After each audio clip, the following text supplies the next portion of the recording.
Reality is two things. It's what you can see and what you cannot see. Right now, I can see you. I don't see the two angels on your sides. I don't see them. You understand that? So but they're real. They're here.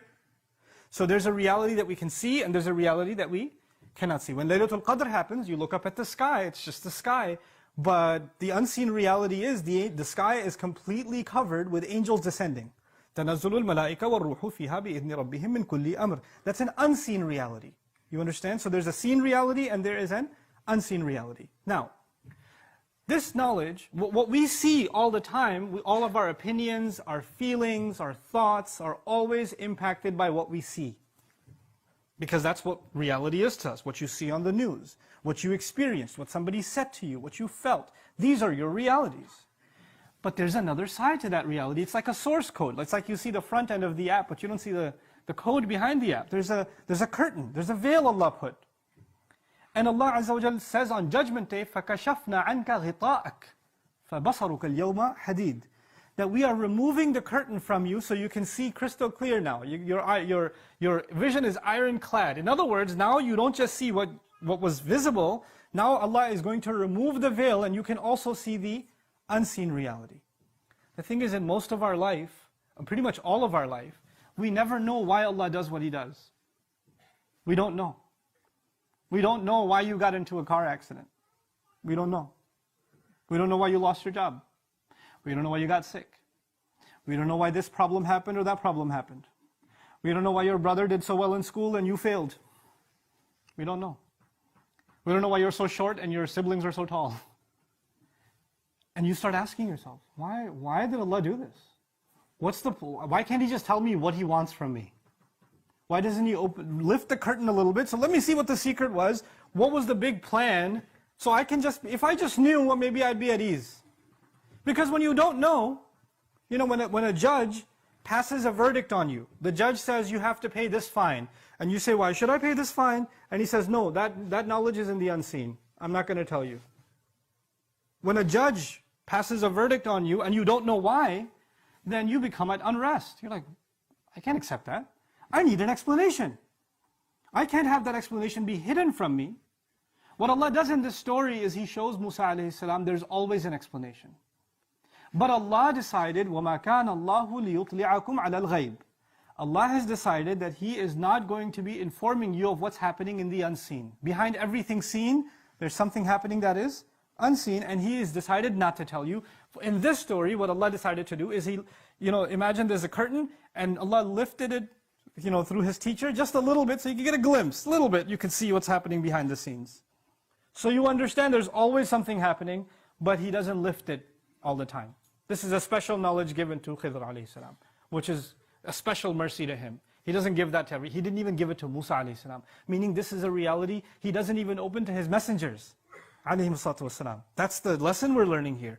So when Musa alayhi salam sees that people that are just earning a decent living, and the only way they can make a living is a boat that they work on, is being damaged by his teacher, like, what are you doing? This is messed up. How can you do this? What could possibly justify this? And he's told you you're not going to handle this. This is not the kind of course you can take and survive. You don't have the patience for this. Meaning he doesn't have the patience to see injustice and just stand by. Musa alayhi salam, when he sees injustice, he gets upset. When he sees two people fighting each other, he doesn't just stand there, he goes and fixes it. When he sees women struggling to feed their animal, he goes and helps. When he sees an innocent boy being killed, or he sees a ship being sunk for no reason, of course he's going to have a problem. And this became his test of sabr. In other words, when you and I see unfairness in your personal life, in your circle, when you see unfairness done towards you or done towards others, and you start questioning, why is this unfairness happening? This isn't right. That can't be a good thing.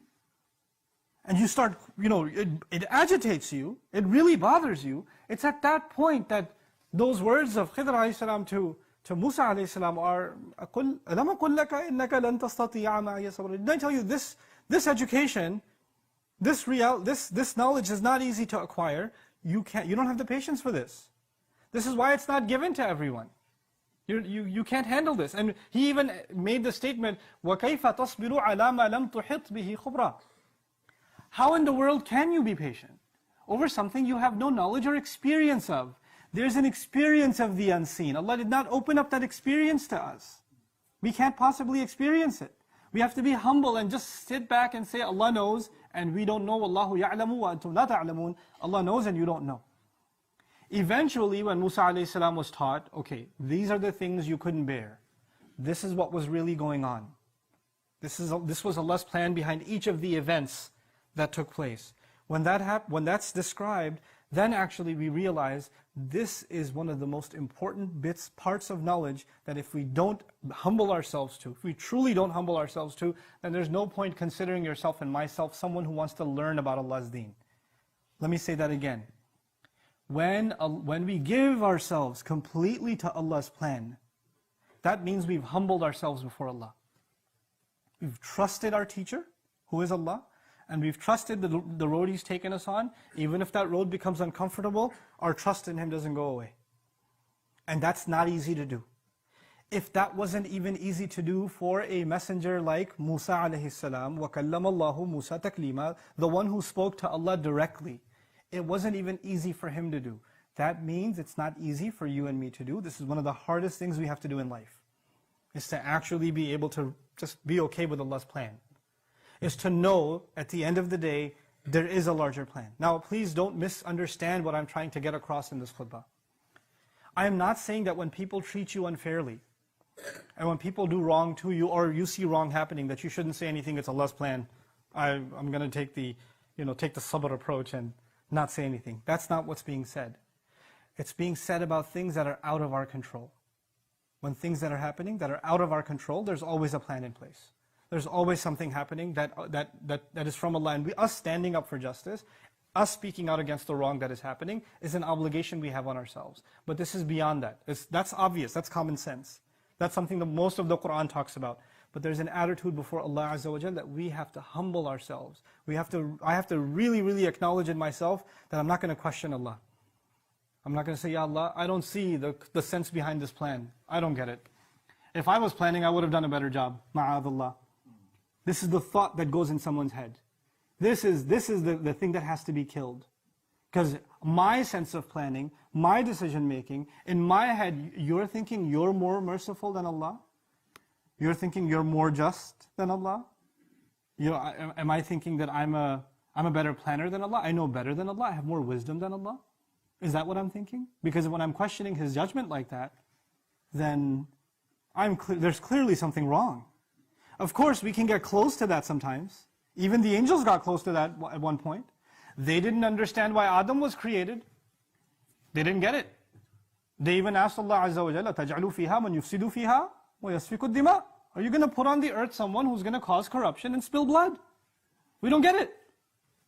But immediately, as soon as they said this, because they don't understand, it's okay. We can ask Allah, Ya Rabb, I wish I understood why this is happening. Give me contentment to deal with what is happening. That's okay. But immediately, what did the angel say? وَنَحْنُ نُسَبِّحُ بِحَمْدِكَ وَنُقَدِّسُ لَكَ. And by the way, you're perfect. We're not questioning your perfection. We don't get it, but that doesn't mean that you're making the wrong decision at all. That's humility. That's to be a abd of one of the ibad of Allah. Abdan min ibadina.